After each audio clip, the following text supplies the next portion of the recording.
Assalamu alaikum.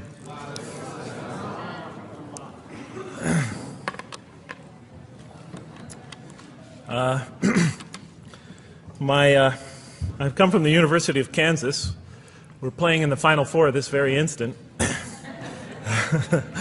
So I want to let you know that you've asked a lot of me today. No, I'm just joking. All right, very briefly, I just want to talk a little bit about what the Quran has to say about the purpose of life.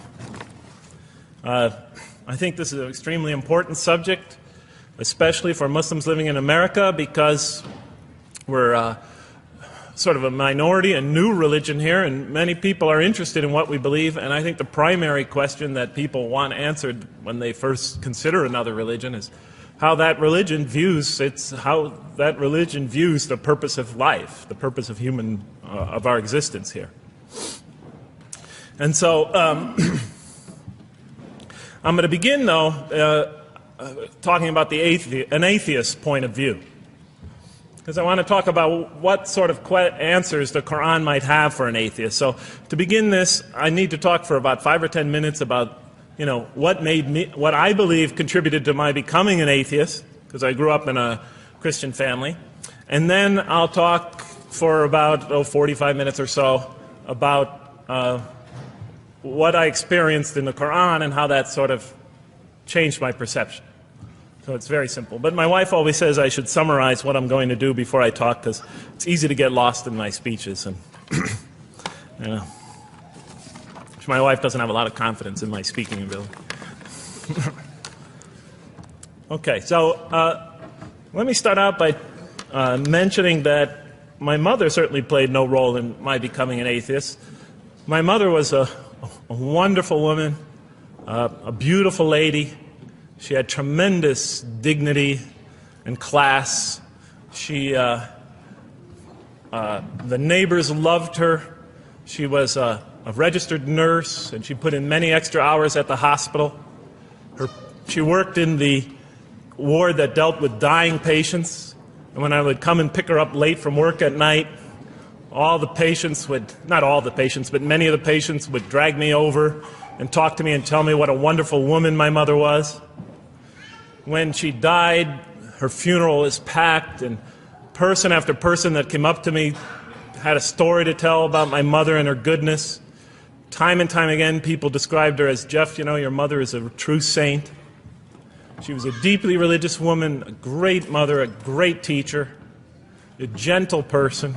She never cursed. I never heard her curse, swore, ever in her whole life.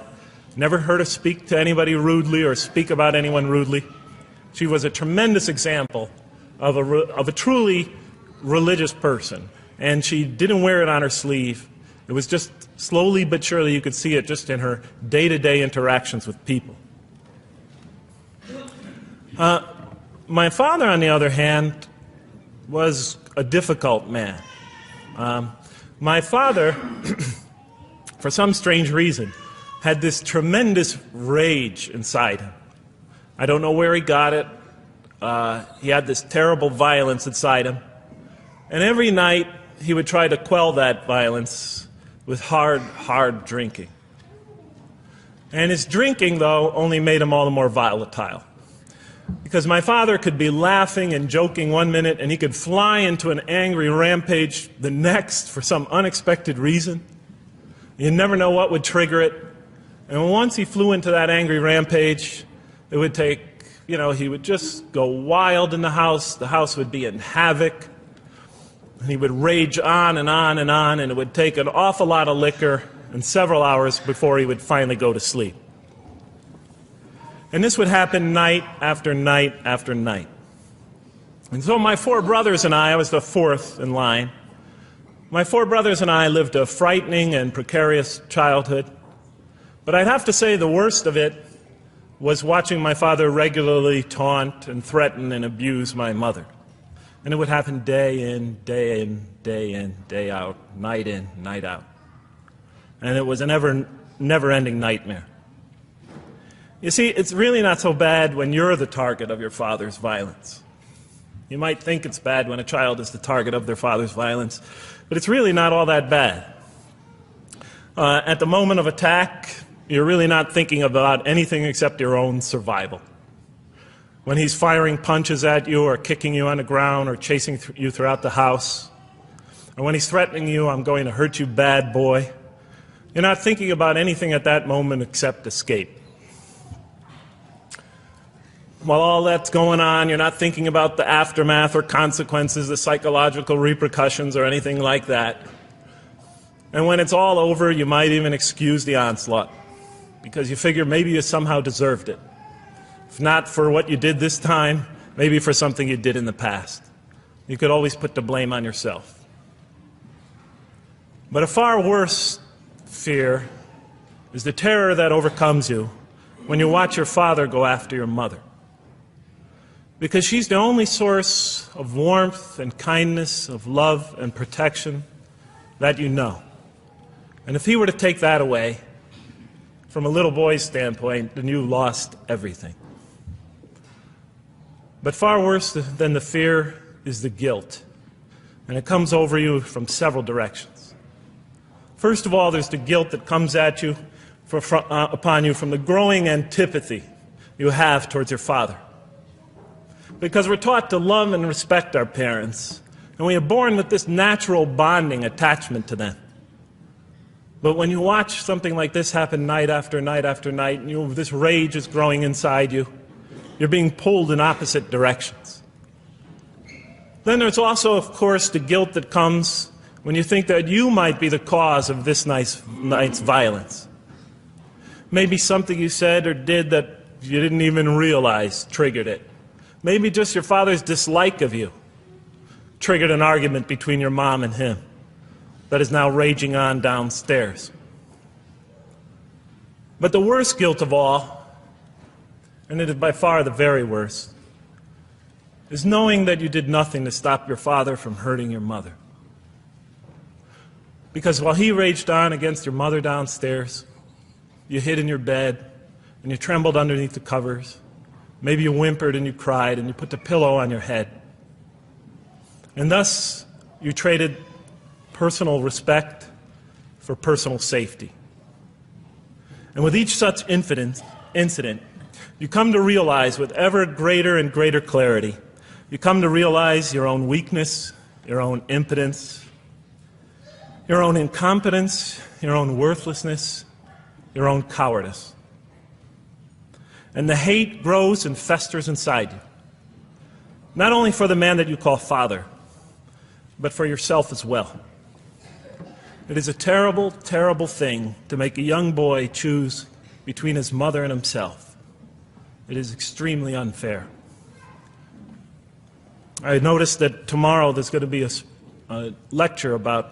tomorrow morning a lecture about spousal abuse given by Dr. Shaheen Rizwan. I hope you'll all attend it. I think it's a very important subject. When I was little, I used to daydream about life without my father. I just wanted the violence to go away. I wanted not to be afraid anymore. I felt like I was trapped in a bad dream and there was no way out. And so I prayed to God again and again and again to remove my father from our lives. But he was always there, and very soon I began to wonder if God really was. I could not fathom why God would subject my mom to such lifelong punishment. Could not imagine what great sin she must have committed, or that we, her children, must have committed to deserve my father. I didn't have the maturity to sort out such questions, but I had enough fear and anger to provoke them. I was too young to see the wisdom in allowing my mom to suffer the violence and abuse of my father. I was too young to understand why God would let innocent children tremble night after night after night in their beds, fearing that they might not see their mother the next morning. I was too young to see how the mercy of God could even extend to my father with all his terrible failings.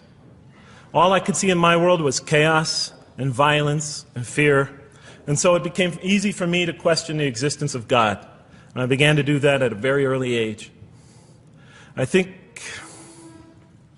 I'll even say that the turmoil of the 60s and 70s that's the age when I was a teenager, in the late 60s, early 70s, only reinforced my skepticism.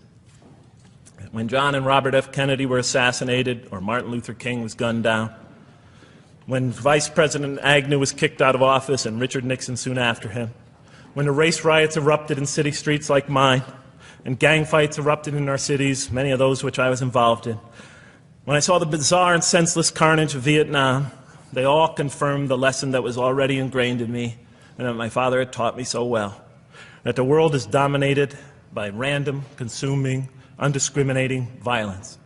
And very soon I began to ask why. Why would God make it that way? Why wouldn't He just pop us into heaven from the first and spare us all this suffering? Why does He let little children in Vietnam get napalmed and run down the street naked on fire when they had done nothing to deserve it? Why does He let the race riots go on? Why does He let the leaders be assassinated? Why does He just let the violence go on and on and on for people who had nothing to do with it? It wasn't of their own making. Why didn't He just make us angels and pop us into heaven if He could make us angels, which I was always taught He could? Why did He make us so susceptible to sin? Why didn't He make us impervious to it, like He made the angels? Is this the best world He could create, I thought? Is this the most perfect world He could create for our existence, for our beginning? I just couldn't figure it. And all the explanations I received from priests and doctors and lawyers, from whoever, spoke to me or taught me, they just didn't make sense to me. In any case, so I became an atheist when I was 16, even though I was going to Catholic school at the time. Declared myself an atheist in one class. It was a confrontation between me and a priest. We were talking about God and the purpose of life. And I expressed my views, and he said, well, then you don't believe in God. I said, well, I guess I don't. And then through my junior and senior year of high school, I got an F in religion, even though I continued to do very well on the tests. In any case, when I was 28, to make a long story short, some friends of mine gave me a copy of the Quran. And one night I was sitting in Diamond Heights, my apartment in Diamond Heights in San Francisco. I was working that time at the University of San Francisco. I was 27, 28 at that time, I can't remember. And I ran out of stuff to read, and I took this gift that my friends gave me and I began to read it.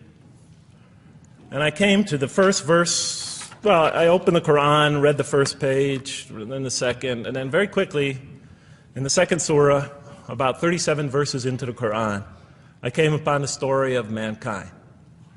And I have to admit, I read through it very quickly. It was about 9, 10 verses long, story of the first man and woman. And I recognized some of the details. It was similar to what I had learned when I was a child, but I noticed that there was something wrong. It was apparent to me that whoever authored this Quran, of course I wasn't a Muslim at the time, so I didn't have any idea who that was, whoever authored this Quran clearly did not understand the real meaning of the story, because they had obviously gotten the details confused. They didn't even understand the whole purpose of the story.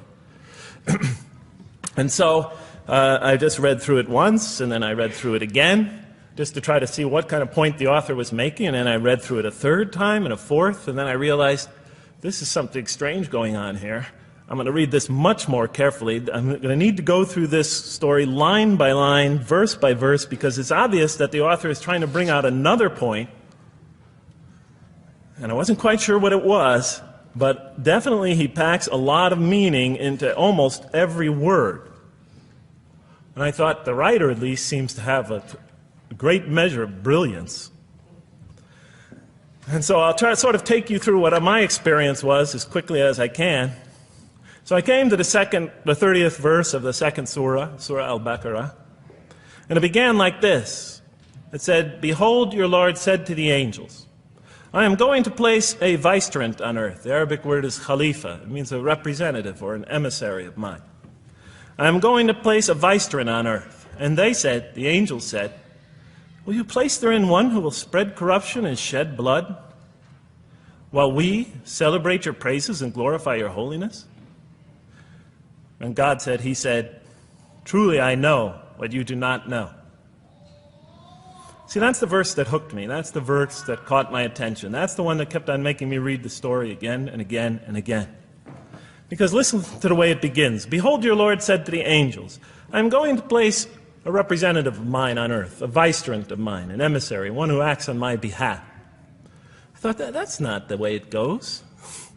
You're not supposed to be placing man on the earth in some positive role, some elective office. You place man on earth as a punishment for his sin. Clearly, I knew the author didn't quite get the point. But still, it was an amazing line. But then I come to the next line, and it says, and the angels say, will you place her in one who will spread corruption and shed blood, while we celebrate your praises and glorify you? I looked at it again. I couldn't believe the question. They said, will you place her in one who will spread corruption and shed blood, while we, the angels, celebrate your praises and glorify you? I looked at that and I said, exactly. That would be my question. Why would you create this being, supposedly for some positive role, when he's capable of doing tremendous wrongdoing? When he could spread corruption and shed much blood? Why would you create this violent and pernicious creature when you could create angels? As the angels clearly say, while we, the angels, celebrate your praises and glorify you. They're asking one of the most fundamental questions in the entire history of religion. Why create you, man, this utterly fallible creature, this creature who could rebel against God's will, who could do such tremendous wrongdoing, who could wreak havoc like no other creature on earth, when you can make them angels? And look where the question is being asked. It's being asked in heaven. It's almost like saying, look, why don't you just make them angels and be up here in heaven with us, you know? Why don't you just make them angels, pop them into heaven, he's fine. Why would you put him on earth where he could feel distant from you, where he could work out his worst criminal tendencies, act them out, feeling somehow independent and apart from you and free to do whatever he wants, when you could just make them angels and put them into heaven and make them perfectly submissive to your will? I looked at that question and said, that's my question. I'm not even a single verse into the story of mankind, and there before me I see my question. That whole question, everything that I ever thought, everything that I ever experienced, everything that I ever knew was in that question. It was as if the author took my life and wanted to pick out exactly the right question to humiliate me, to provoke me, to anger me. Why create man, this most destructive and violent creature, when you could make them angels? And then look at the answer. And he said, God said, truly I know what you do not know. You know, in modern parlance, we would say, I know exactly what I'm doing. I read that and said, what? You know what you do not know? You know exactly what you're doing? Well, please inform me. Tell me what you're doing. Because, you know, I'm 28 years old and I haven't figured out it yet. And I have a lot of issues that I'm still dealing with that's connected to this question. You can't just get off that easy. You can't just tell me you know exactly what you're doing. Not after what I've been through. Not after you made me this way. And then I realized, of course, I was arguing with a God I didn't even believe in. And that would happen several times as I read through the Quran. And sometimes I would just get into so agitated by what I read, I'd start arguing with this voice that I'm reading before me, that's calling to me. So we turn to the next verse. Well, it turns out that the Quran just doesn't dismiss the question. It starts to answer it a little bit. And in the next verse it says, and he taught Adam, God taught Adam, the names of all things. And then he placed them before the angels and said, tell me their names if you are right.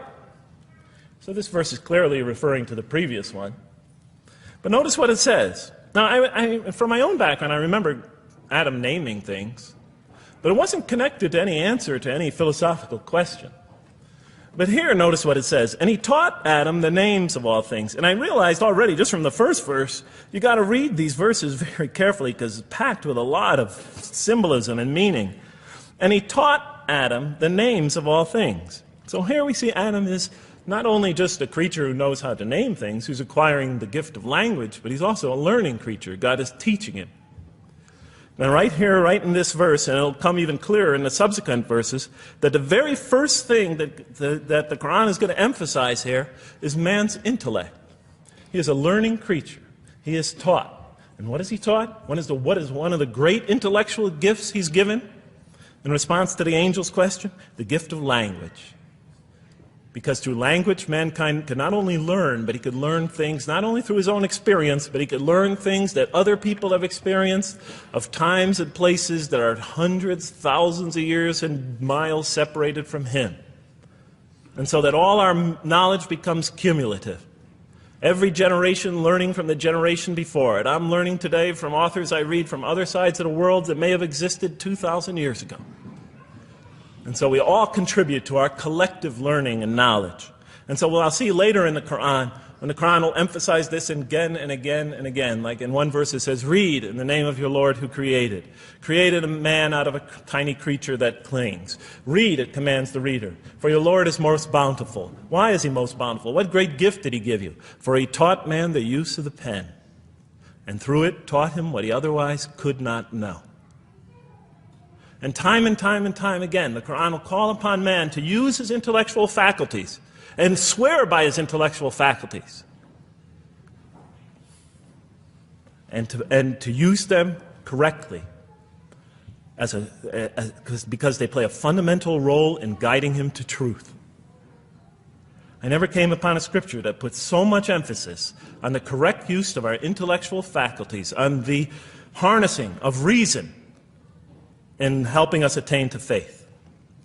And he taught Adam the names of all things. And then he placed them before the angels and said, tell me their names if you are right. Okay, you have this you have this natural question about this creation of mankind. Here, this mankind is this human being, this human creature is a learning creature. He has many intellectual gifts. Here, I'm going to place these things before you. Tell me their names if you are right about man. And what did the angels say? In the next verse they say, glory to you. We have no knowledge except what you have taught us. In truth, it is you who are knowing, the wise. They say this task, this intellectual test that's put before them is beyond their grasp. Notice what they emphasize. We have no knowledge. This would take knowledge. This would take an intellect that they don't possess.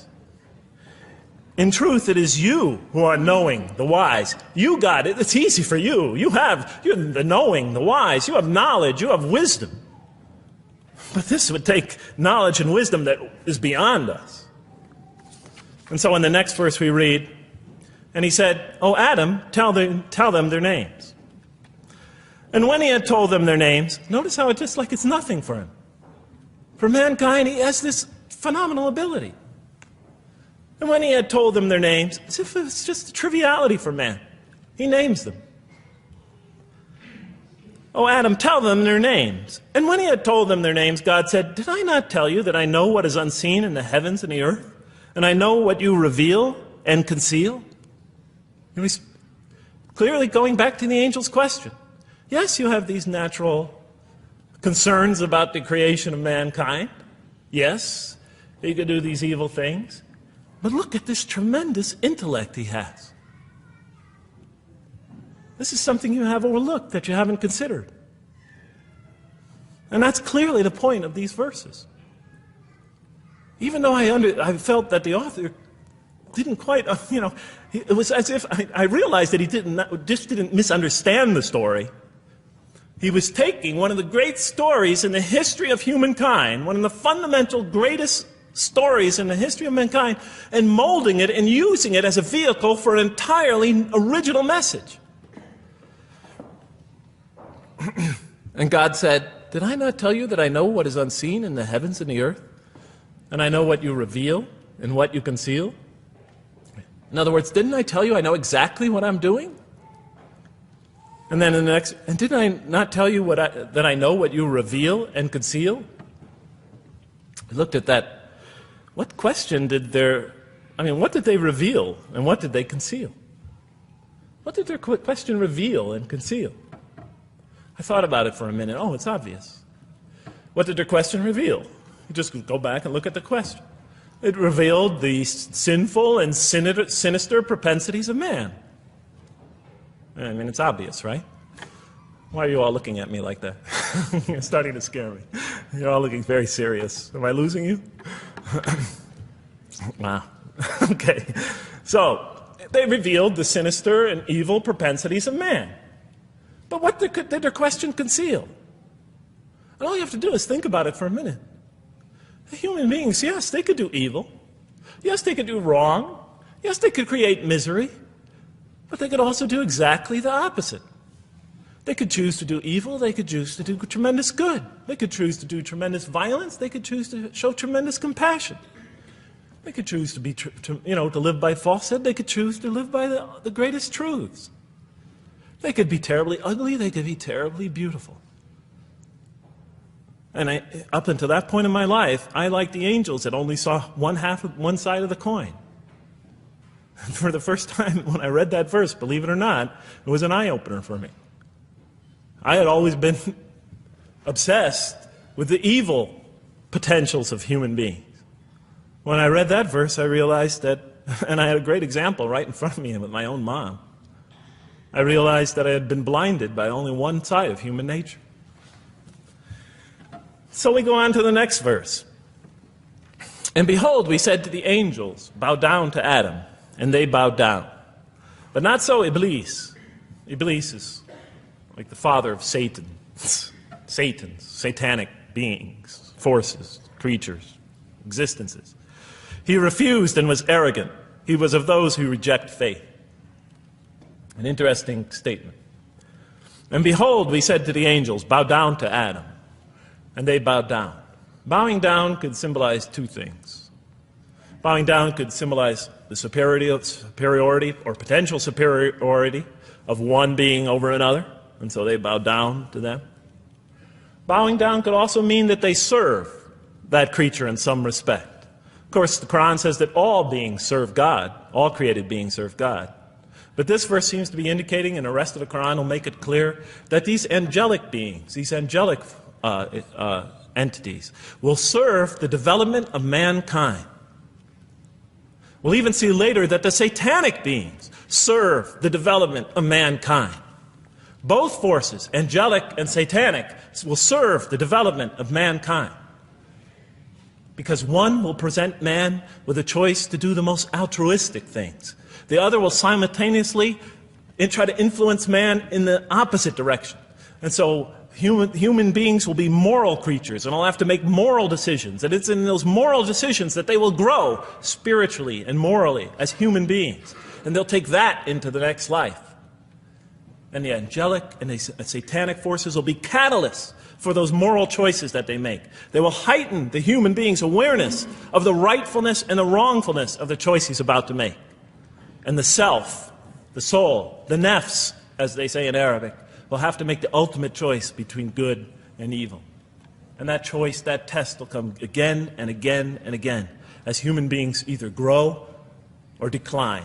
And those tests will come again and again and again to try to help him towards his spiritual evolution, to bring him back. But that choice is ultimately ours. But I'm getting ahead of myself. And so we said to the angels, bow down to Adam, and they bowed down. But not so Iblis. Iblis is Satan, this rebellious force, this evil prompter, the one who whispers into the human heart. He comes into being. And with the introduction of Satan, we have the introduction of evil, that evil influences on human beings. And notice why Iblis does not bow down. He refuses because he was arrogant. You know, we often hear what's the root of all evil? In the West, it's always money, greed, etc. Here the Quran says that, seems to be saying that the root of all evil is not always material wants. It's not always money, it's not always greed. At the heart of evil is arrogance. Putting yourself above all others. Of assigning to yourself special priority and neglecting the rights of others. Of pride and arrogance and envy, the source of evil. He was of those who reject faith.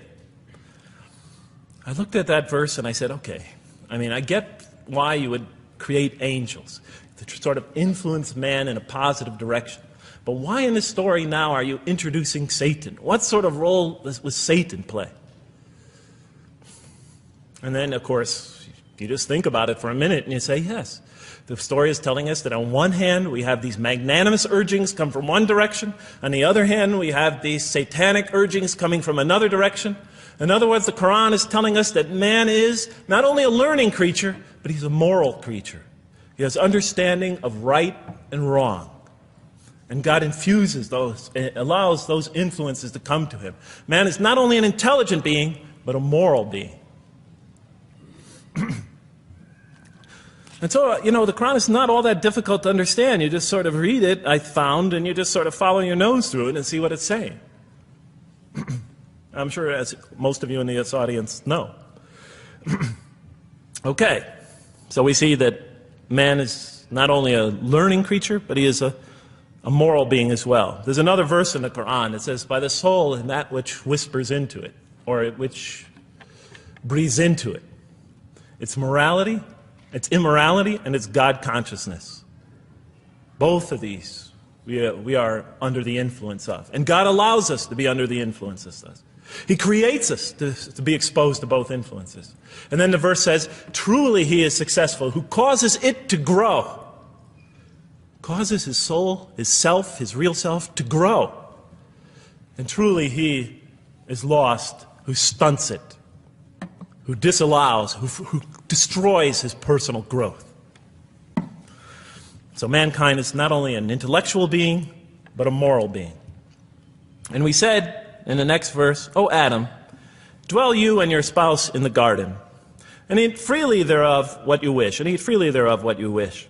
But come not near this tree, for then you will be among the wrongdoers.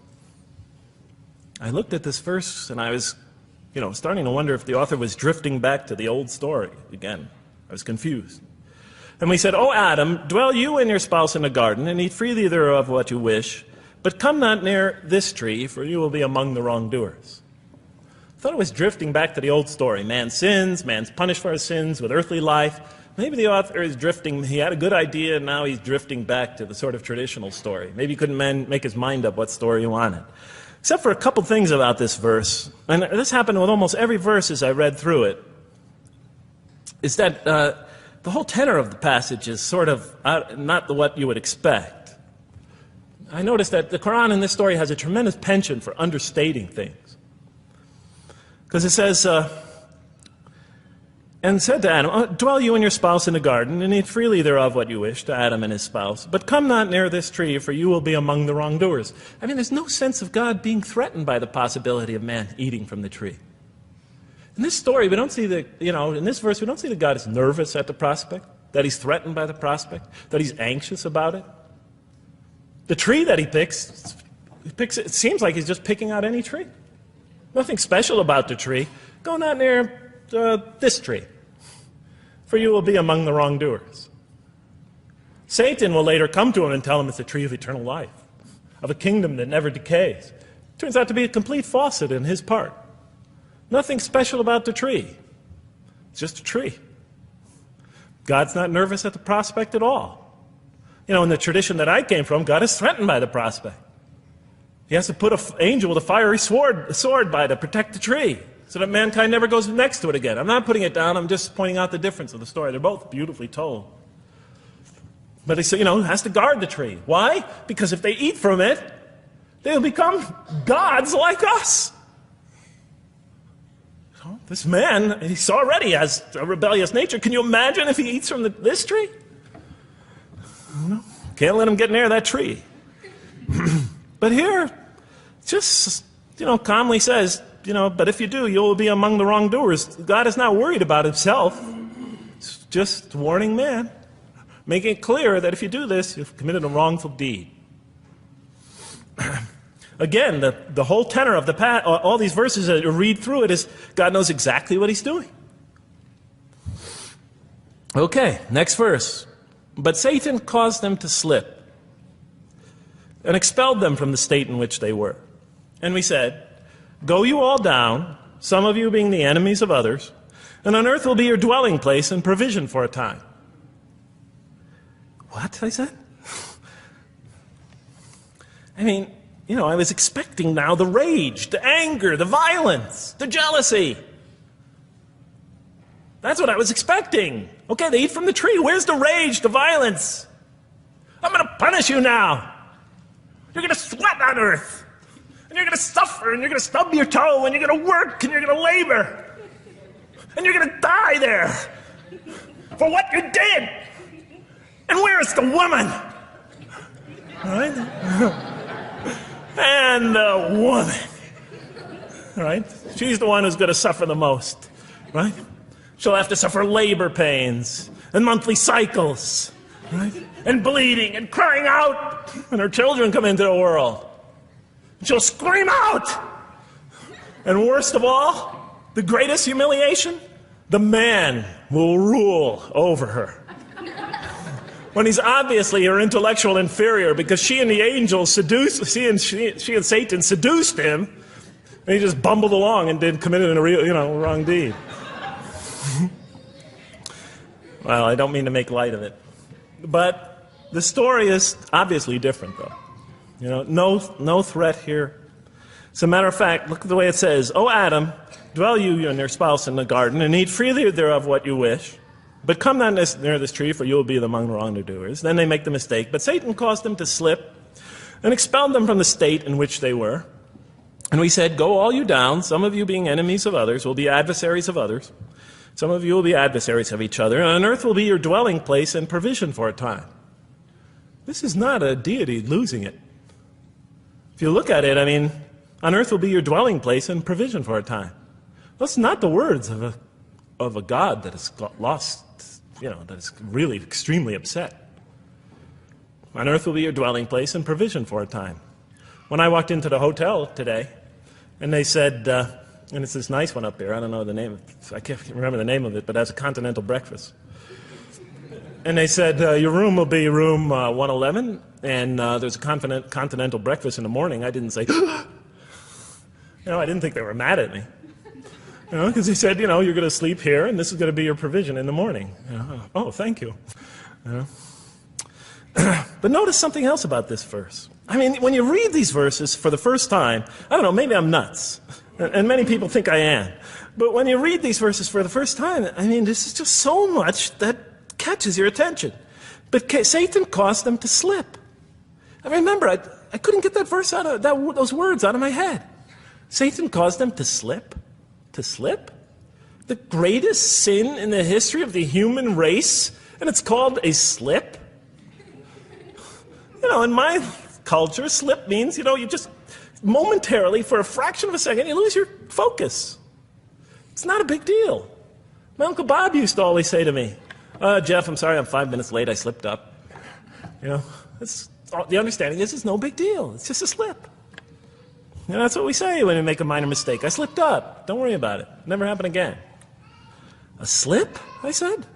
Momentary loss of focus? The greatest sin in the history of humanity? Why we're all here? Why we're all suffering? Why we experience death? A slip? I didn't believe it. I went to my Arabian friends at that time. I didn't know any Arabic. They came to this verse. We went through it line by line. I said, now don't change any words. Just read them one at a time. But Satan made them, and I said, okay, this one right here. What does it mean? Tell me what that means. They looked at it. It says, slip. Slip. And expelled them from the state in which they were. A slip, I thought? But then maybe I was trying to force the traditional understanding, the traditional interpretation. Maybe it was just a slip. After all, they didn't commit murder. They didn't commit robbery, rape, pillaging, assault. They ate a couple of pieces of fruit. It's not the greatest sin in the history of humanity by any means. And then the next verse says, and then they were expelled from the state in which they were. Well, what state were they? Let's see now. Let's go back from where we started. First, mankind is being taught. We see he's an intellectual being. Then we show he's a moral being. Moral being means he's a being that's going to have to make choices. And then God gives him this choice. It's not a huge deal. It's not the gravest sin in the history of humanity by any means. It's minor by any standards. They make it, though. We see that God originally intended to put man on earth as his vicegerent. We see a period of preparation where he's being prepared intellectually, where he's growing intellectually, where he's growing as a moral creature. When does God finally put him on earth? What signals that he's ready to begin? He makes his first independent choice. It's not the worst deed in the history of humanity. It's minor on anybody's scale, but it shows that mankind is ready to act on his own, to be his own, to make his own choices, that God has empowered him to make choices, and he's ready to make them and carry them out, and see them most often to their expected ends, if God wills. And that seems to be the only real significance of it. But I thought, maybe I'm getting this wrong. Maybe God just blows off into an angry rampage the next verse. So I look at the next one and it says, and then Adam received words from his Lord. And God turned to him mercifully. For he's oft returning, ever merciful. Well, if I had any doubts up till now that God is not enraged by what this has happened, that God hasn't prepared mankind for this choice, for what was eventually going to happen, that all this was preparation for mankind to begin his earthly sojourn in this famous allegory. If I had any doubts before now, I had them, certainly didn't have them after reading this verse.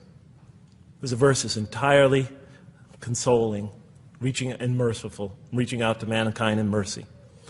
Mankind goes to earth. He's obviously afraid. He obviously feels remorse. He's in an unfamiliar environment. And what does God do? He turns to him. He turns to him. In Arabic, the word has the meaning of like a father turning towards an infant or a child or somebody, or a parent, a mother turning towards her child. And he turns to him mercifully, and for God is oft returning, ever merciful. And Adam receives words from his Lord. What kind of words? Probably words of consolation, words of hope, words to tell him not to be scared. And in the next verse we see those are exactly the type of words that Adam receives. He says, go down, Adam and his spouse. Go down from this state, all of you together. Repeating that again, just so that we know that this is not a punishment here. Go down from this state, all of you together, and truly there will come to you guidance from me. And whoever follows my guidance has nothing to fear, nor shall they grieve. It is an emotional picture.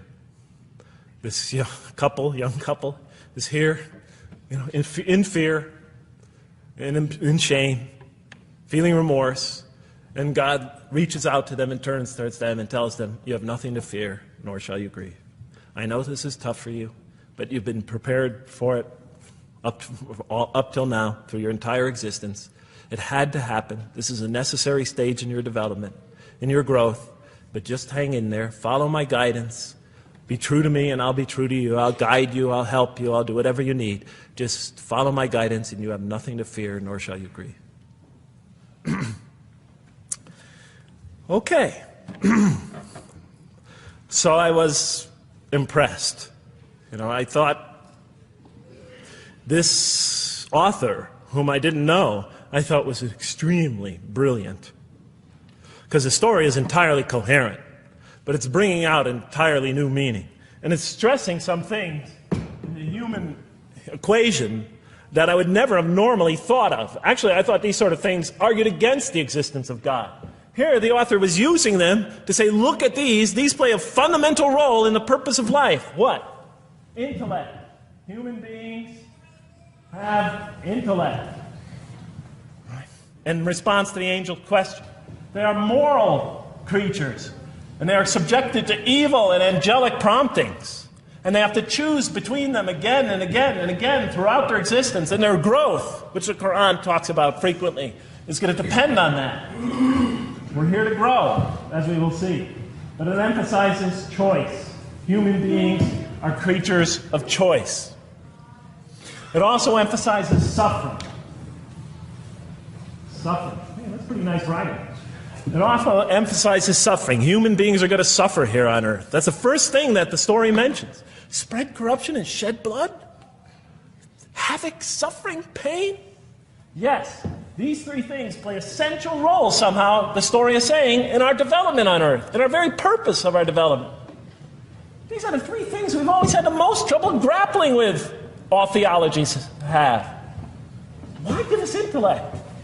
If it leads us often to challenge in our minds the existence of God, if we can't reconcile the existence of God with our minds, with our reason, why give us choice if we could choose to do wrong? Just make us angels. Why let us suffer so on earth? Just pop us into heaven.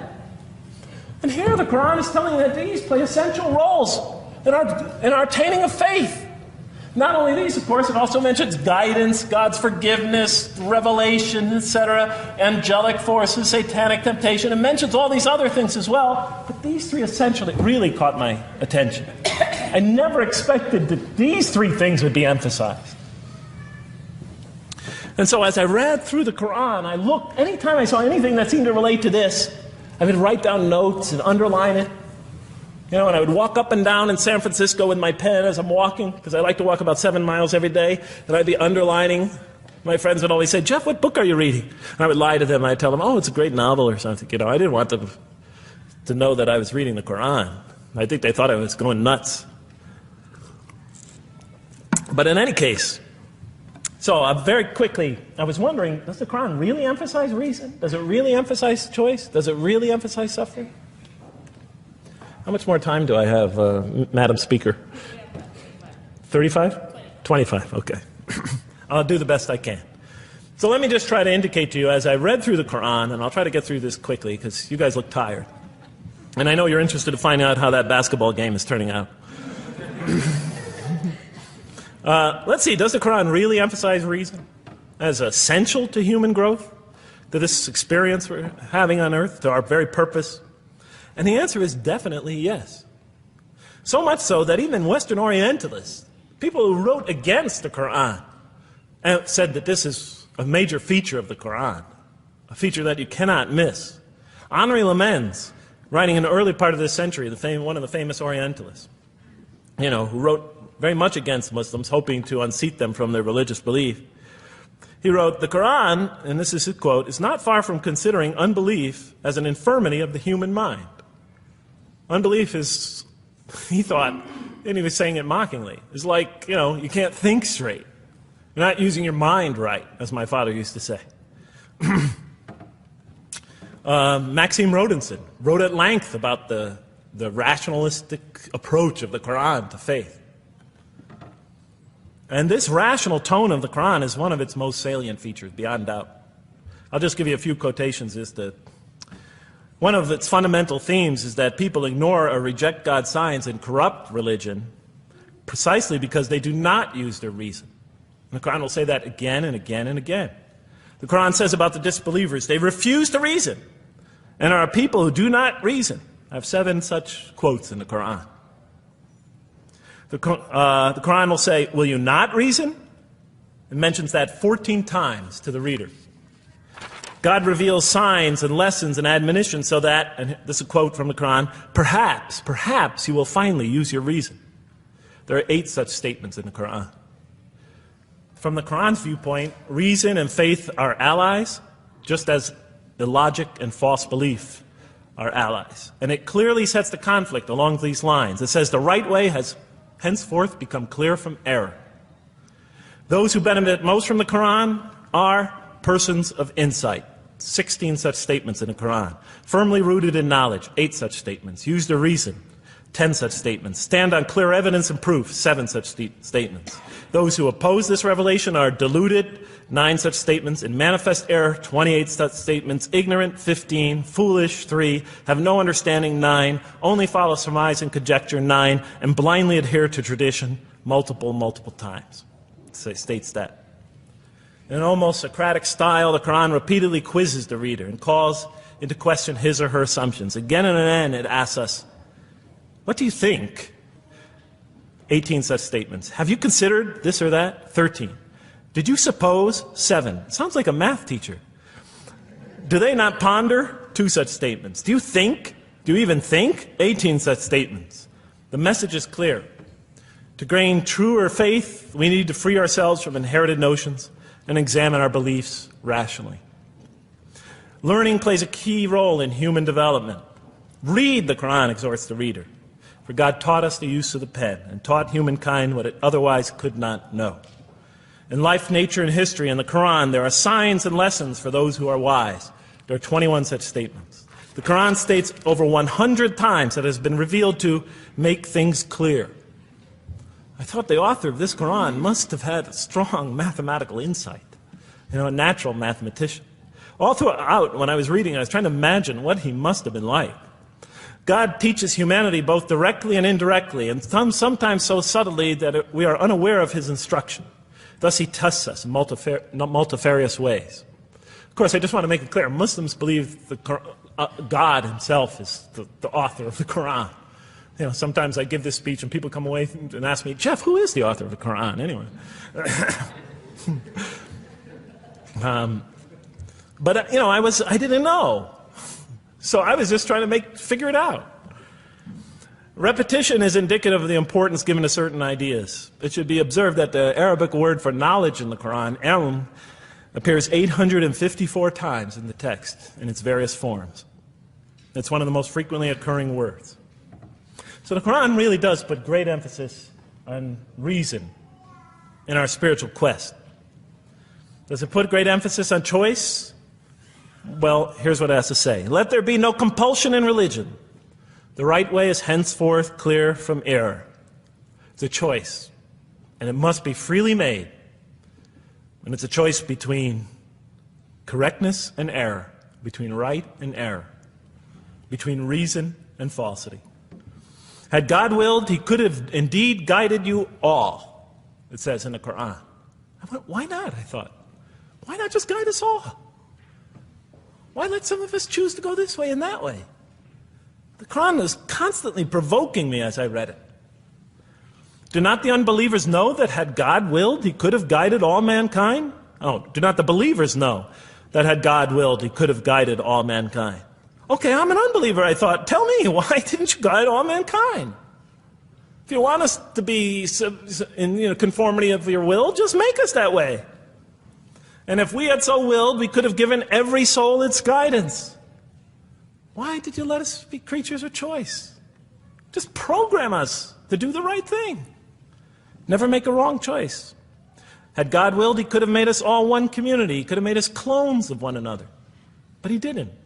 It wasn't part of his plan. Enlightenment has come from your Lord. He who sees does so to his own good. He who is blind is so to his own hurt. It's your choice. It says it again and again in the Quran. Remember when I was reading this, I was a disbeliever. And this scripture is constantly reminding me, it's your choice, Jeff. It's no compulsion in this. It's your choice. It's up to you. You're probably not reasoning correctly here. Think a little harder. Come on, try. It's just a few more steps. And whoever is guided is only to his own gain, and whoever is stray, I am only a warner. It's your choice. We have revealed to you the book with the truth for mankind. He who lets himself be guided does so as for his own good. He who goes astray, it's to his own hurt. It's his choice. There are many, many such references. I'll stop there. But you get the point. The Quran clearly emphasizes that choice plays a key role in our development. But what about suffering? Suffering's the biggie, right? That's the real major question. What does the Quran have to say about suffering? Because every religion deals with suffering in a different way.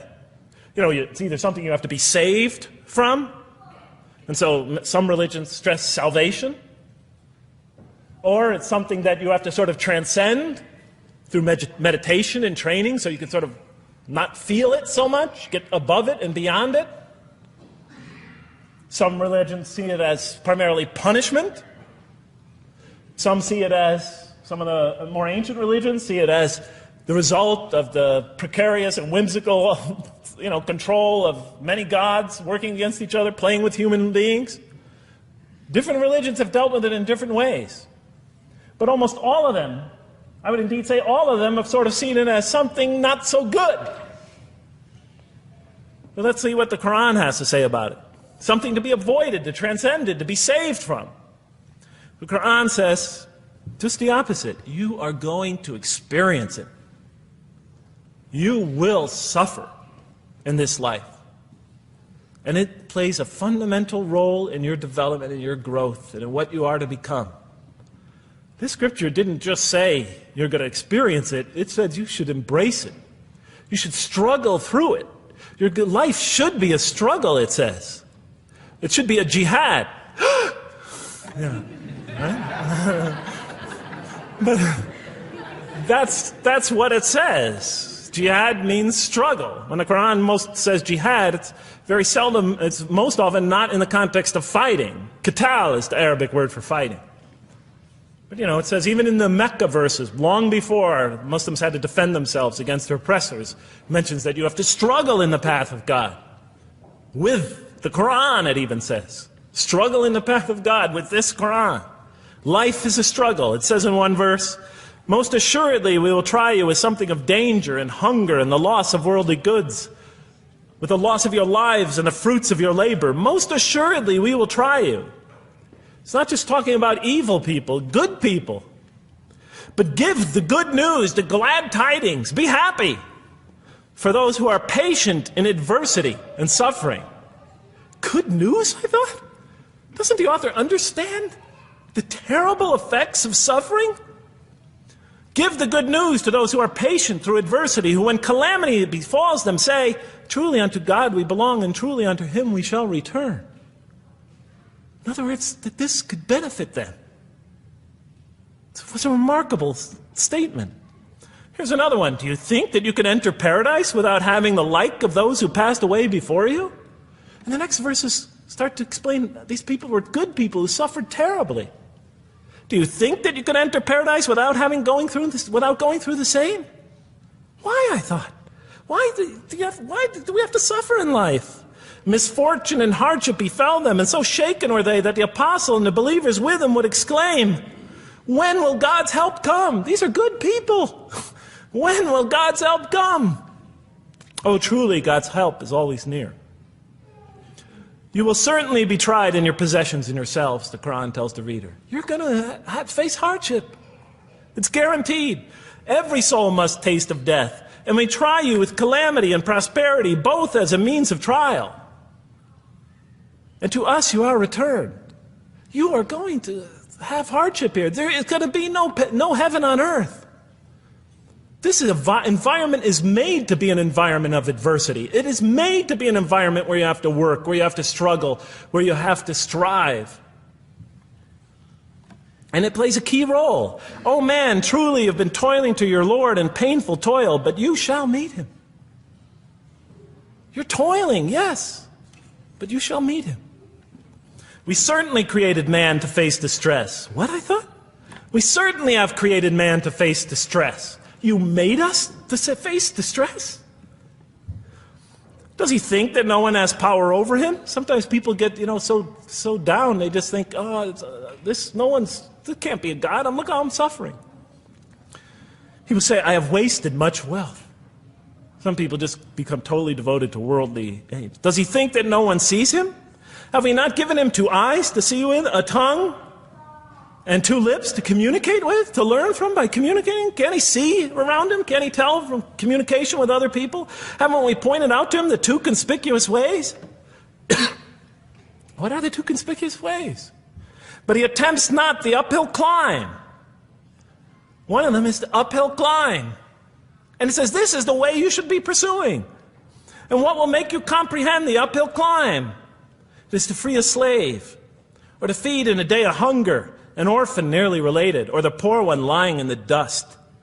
Then he or she is of those who believe, and exhorts one another to patience, and exhorts one another to mercy.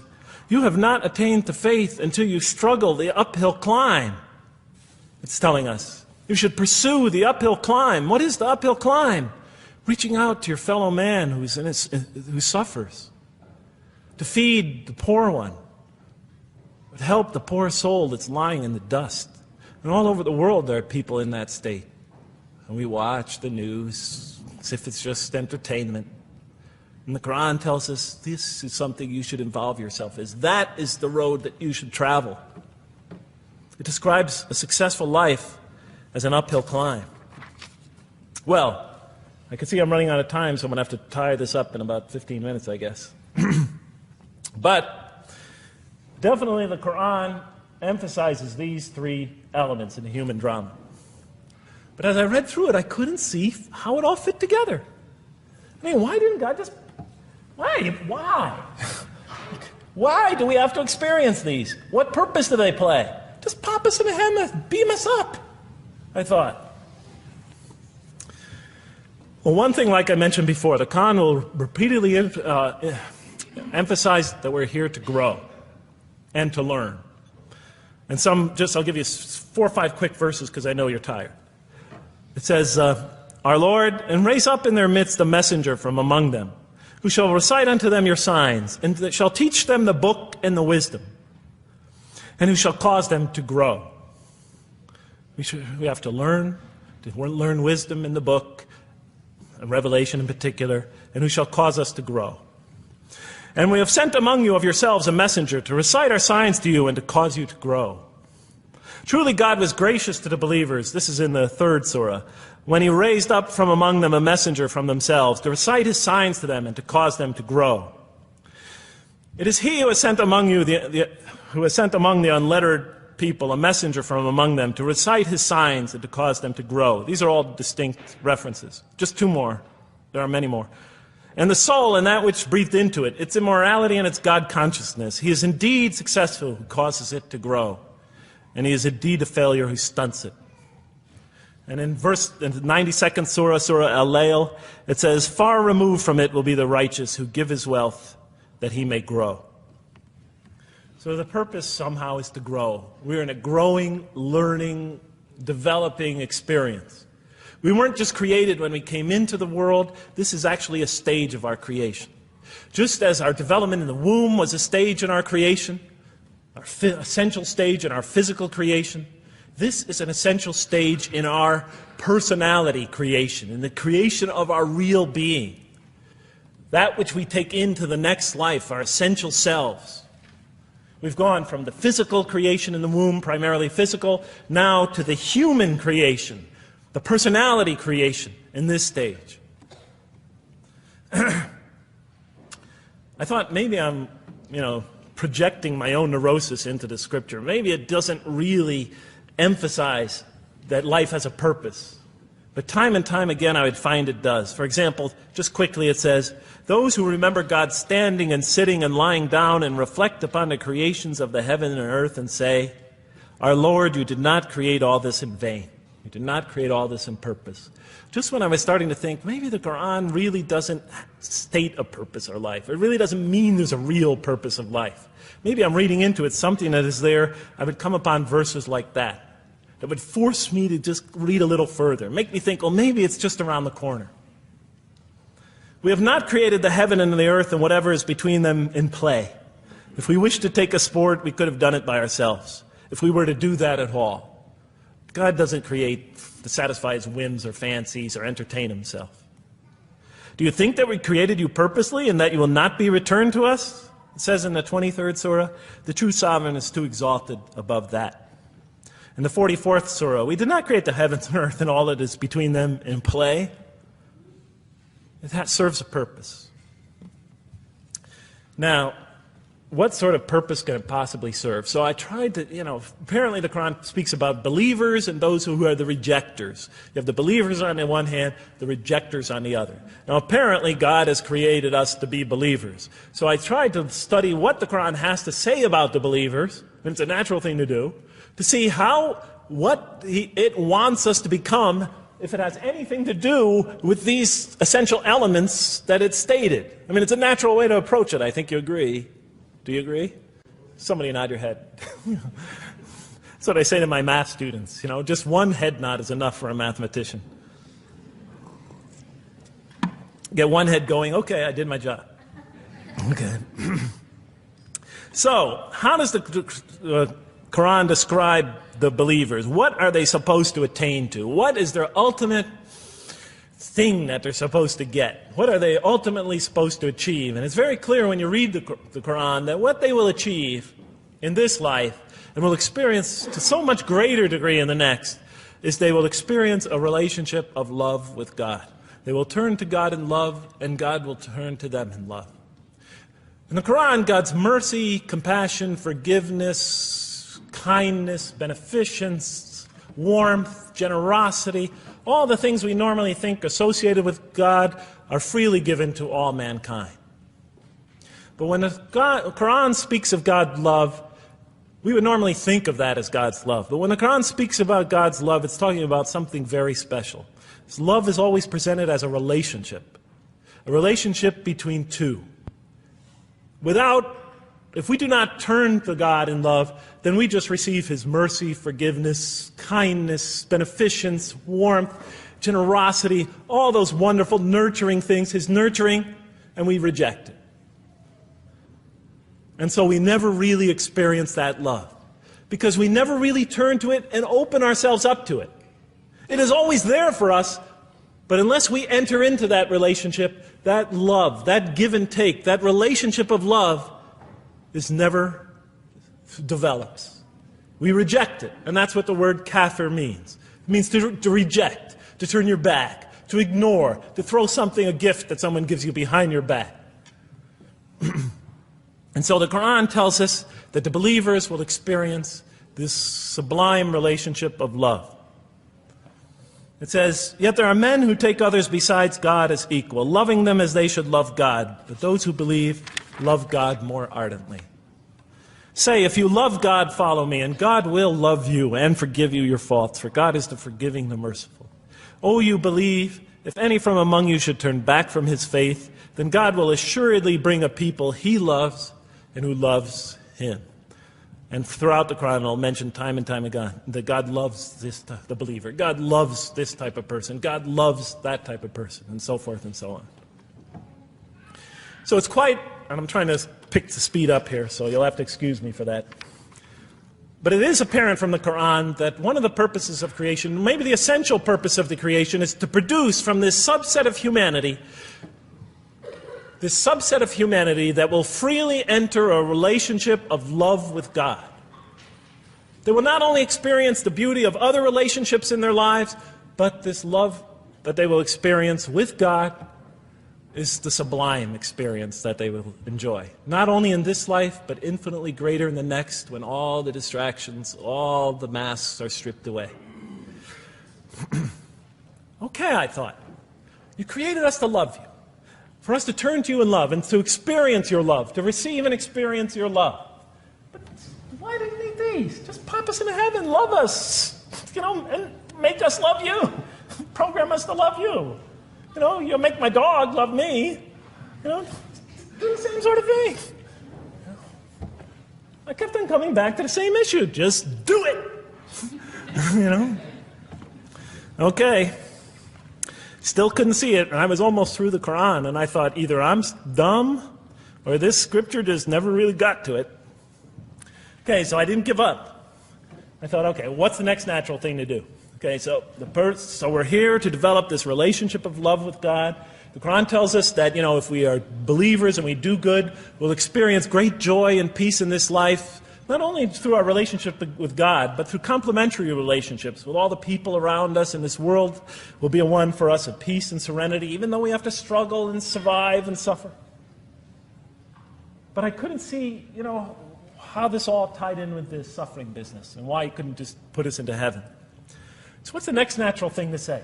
Okay, so we're created to have this relationship of love with God, to enter this relationship, to experience and receive all that He has to offer us. So the natural thing to do is to study the two partners in that relationship. What does the Quran have to say about us, the believer? What does it ask of him and her? What does it require of them? And then what does the Quran tell us about God? And then is there some essential nexus, some essential connection between them, and does it have anything to do with these? Because if the Quran doesn't show that, then the essential link that links all this together, that pieces it all together, is missing.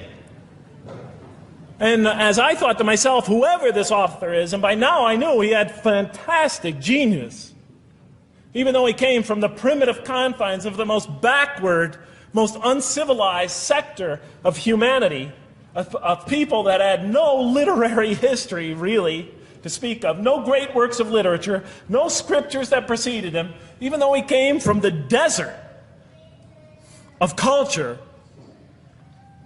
even though this came out of that environment, and the mind behind it had to be tremendously phenomenally genius to come out of that surrounding and produce something like this.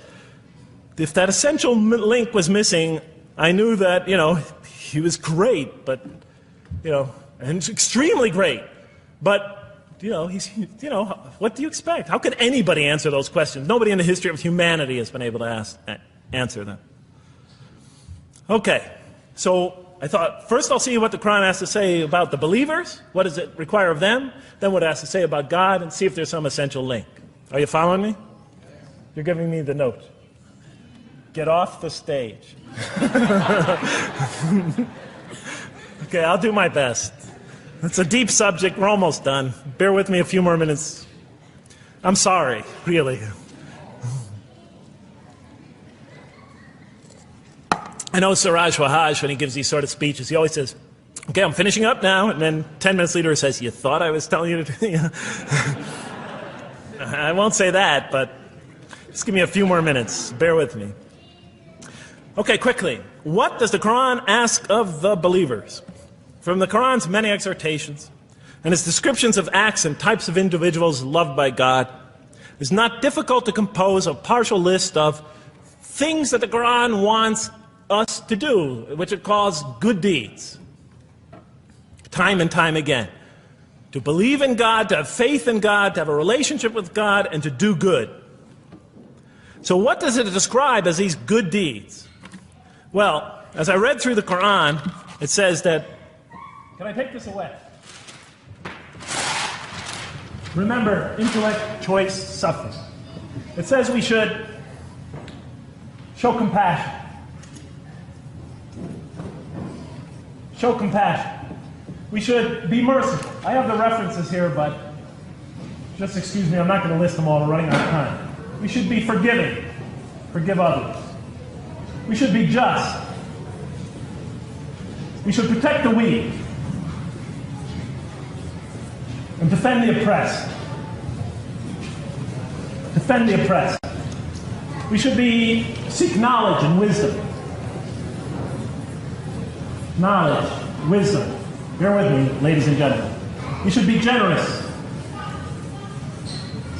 truthful, and we should be peaceful. And we should love our fellow man. Love others. I'll just give you one verse because I know we're running out of time, Madam Speaker. Truly those who believe and do good will the most merciful endow with love. And to this end we have made this scripture easy to understand in your own tongue, so that you might convey a glad tiding to the God-conscious and warn those given to contention.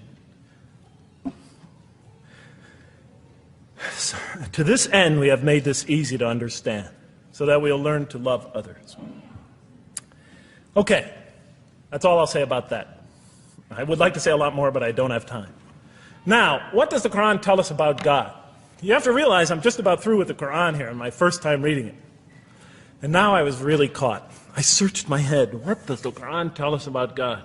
It tells us nothing could be compared to Him. That He's outside anything that we may compare to.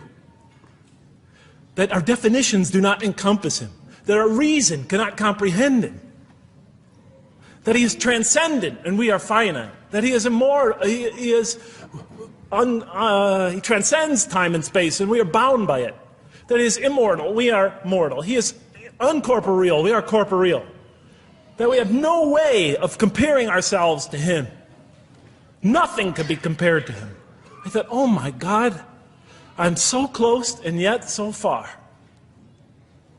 Because I'll never understand the essential link between us and God and why these three things fit into place.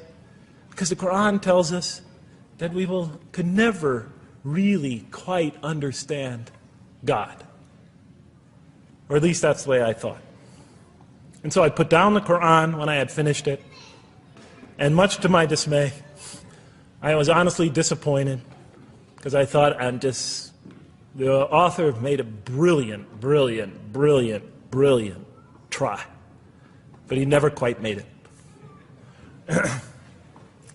And so I was sitting in front of, about 3-4 weeks later, I was sitting in Diamond Heights in my apartment watching a football game, I think it was. And you know, sometimes things just slip into your minds when you least expect them, and I'm sitting there watching it, and all of a sudden into my mind came a thought. And I said, wait a minute. The Quran does tell us so much about God. It tells us again and again and again, but somehow I just missed it. Just skimmed over it every single time. Because if you turn to almost any page, if you turn to the beginning of any surah, you could see time and time again essential information about God that I just thought was sort of a literary device, something to make it just sound more beautiful. Because if you turn to the beginning of any surah, you'll see the words Bismillahir Rahmanir Rahim, in the name of God, the most merciful, the most compassionate. If you read almost any passage, long passage, when you come to the end of it, it's punctuated by dual attributive statements like God is the merciful, the compassionate, God is the forgiving, the gentle, God is the kind, the protector, God is the generous, the truthful, God is, and so forth and so on. There are tens of thousands of such references in the statements in the Quran.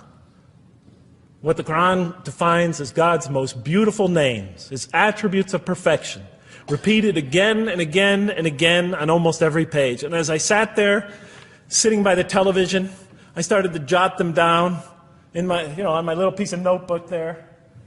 Same notebook I used to jot these down before. And I began to list from my own mind the attributes of perfection as I remembered them. And they were, God is the compassionate. God is the merciful. God is the forgiving. God is the just, the protector, the defender of the oppressed and the weak, the knowing, the wise, the generous, the kind, the truthful, the loving, the peaceful, the source of all peace, the truth, and so forth and so on. Every item I had listed in my list for the qualities that we human beings are supposed to develop, the Quran was telling me had its infinite source and perfection in Allah, in God. And then all of a sudden all the pieces fell together. Then I suddenly saw it, as I see most of you probably see as well. That now, suddenly it all began to make sense to me. In what way do I say that? Well, it was now obvious why we had to develop these qualities. It was now obvious how these things on the floor here fell into place. And I'll just say it clearly. We're here to develop a relationship with God, to become closer to God. But how can you become closer to God when He's transcendent and you're finite, when He's immortal and you're immortal, vice versa? When He's immortal and you're mortal, when He's unbound, fettered by time and space, and you are, and so forth and so on. How can you become close to that one? If I want to become close to you, I need to have something to share with you, something that we have in common. So for example, if I want to come close to this young man here physically, I'll approach him, because we both have bodies, and I can position my body closer to him. Physical presence, bodily presence is something we both share. If I want to become closer to that gentleman back there, if I want to become closer to him intellectually, I'll reason with him so we will have a convergence of minds, because we both possess reason. If I want to become closer to one of my sisters on this side emotionally, I'll try to appeal to their sentiments, because we both share feelings and similar types of experiences that generate those feelings. But how does one become closer to God? What do we share with Him? We share with Him exactly what He gave us. Because the Quran tells us that when we came into this life, He breathes into our spirit something of His Spirit. And that we come into this world with the seed of these very qualities within us. And we could either kill them, stunt them, as the Quran says, or cause them to grow. And when we grow in these, we grow in our ability not just to experience tremendous beauty in life through all this, but we grow in our ability to receive and experience the infinite beauty, the infinite peace, the infinite truth, the infinite compassion, the infinite mercy, the infinite, etc., all the way down the list, that only comes from the infinite perfect source of all these. The more we grow in mercy, the more we grow in our ability to receive and experience in this life and in the next, to an infinitely greater degree, the mercy of God. The more we grow in compassion, the more we grow in our ability to receive and experience God's compassion in this life, through prayer and through ritual and through contemplation and through other experience of others. And of course, infinitely more in the next life, the compassion of God. The more we grow in our truthfulness, the more we grow in our ability to experience God, the truth, because all truth comes from God. The more we grow in these things, the more we grow in our ability to receive and experience God's attributes of perfection. The more we grow in our ability to receive and experience His being. And that sort of nearness we are growing to Him is tied to our essential nature and to His. It's more than just physical nearness. It's more than just a convergence of ideas. It's more than just a convergence of feelings. It's a convergence of essential beings. It's the closest type of nearness two can feel, two can experience. I'll just give you a quick analogy, because this helped my children. Let's pretend I have a goldfish, a dog, and 3 children. 3 daughters, let's say. And I do have 3 daughters.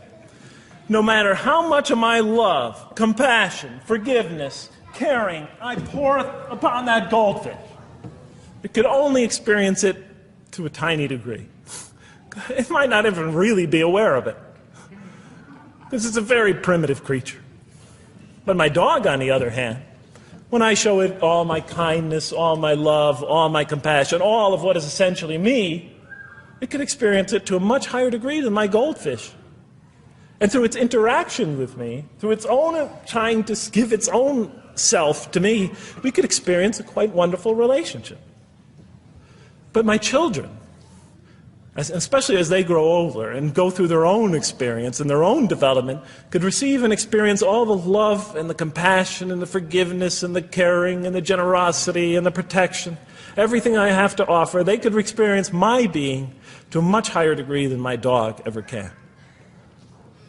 And we could have a relationship of beauty that I could never have with my dog. As much as I love animals, having had 3 daughters, I know that the relationship that you have with 3 beautiful daughters could never even come close. No other relationship could approximate that. Of course, my relationship with my wife is also extremely beautiful, and she might hear this. And she's a wonderful woman, really. I mean, she's the source of so much beauty. But, okay, Madam Chairman, I am ready. So that seems to bring it all together. So now, I thought, wait a minute. That doesn't explain this. Why the intellect? Why the choice? Why the suffering?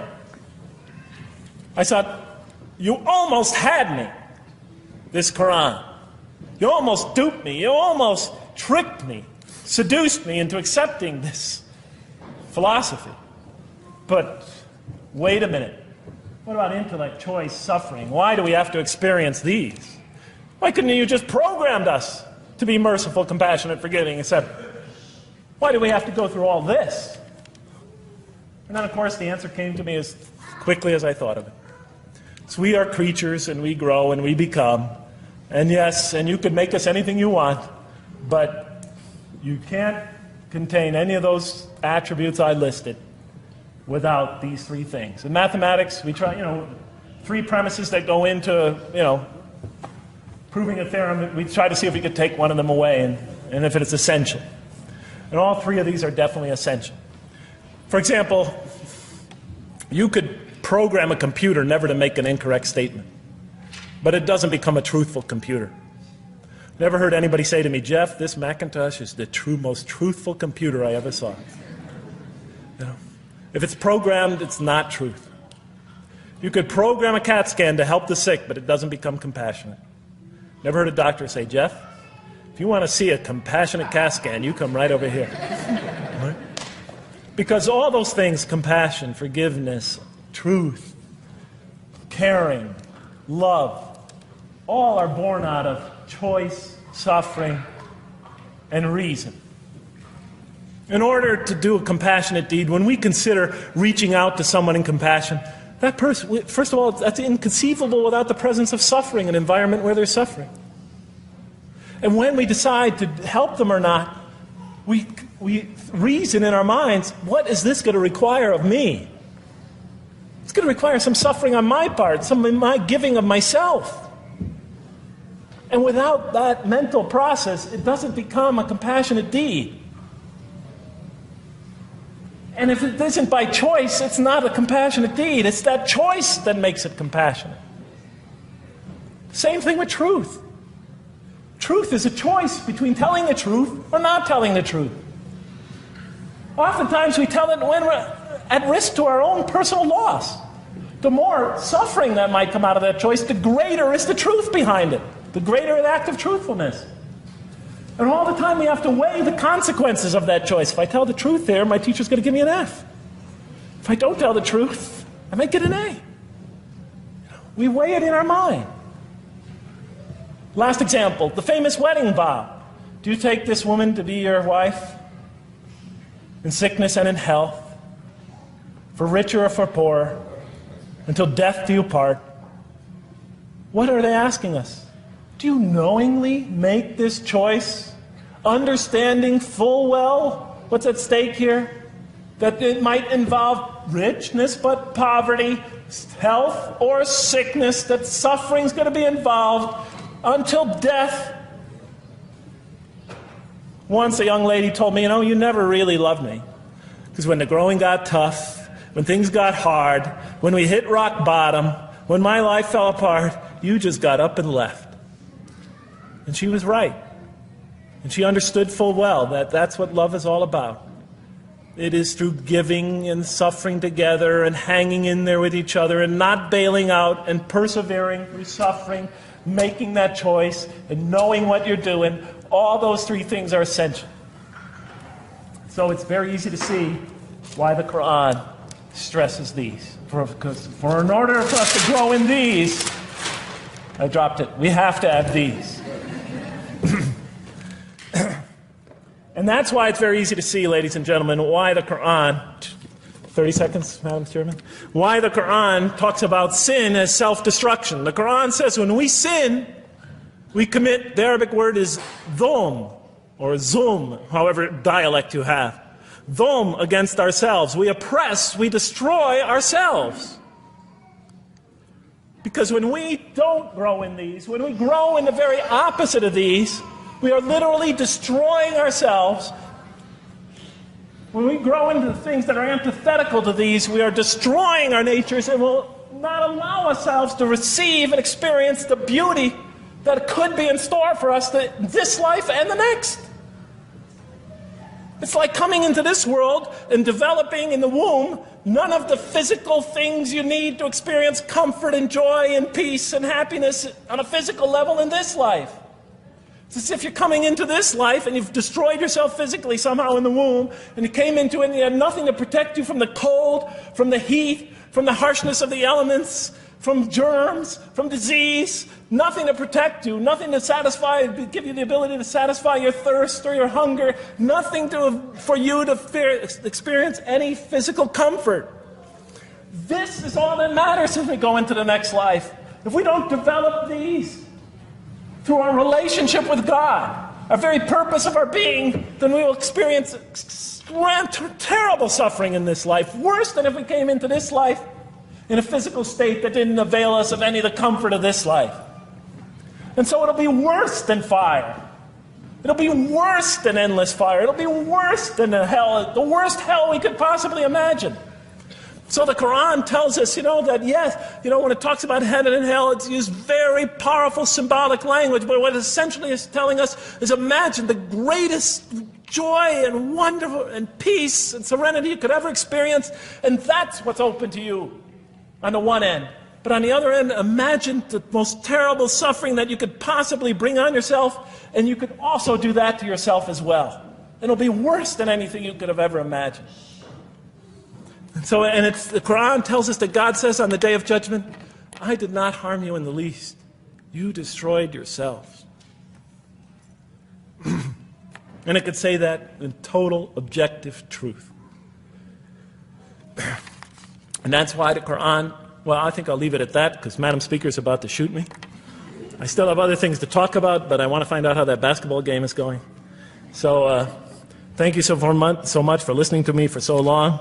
And may the peace and mercy of Allah be upon you all. I didn't mean to try to scare anybody at the end. That wasn't my goal. I was just trying to make a point. And may the peace and mercy of God be upon you all. Thank you so much. Assalamu alaikum.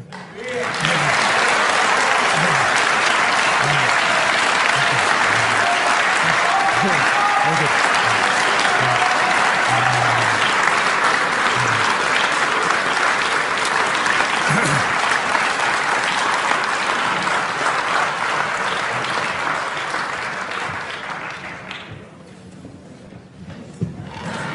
All right, we'd like to thank Dr. Lang for that very heartfelt, very long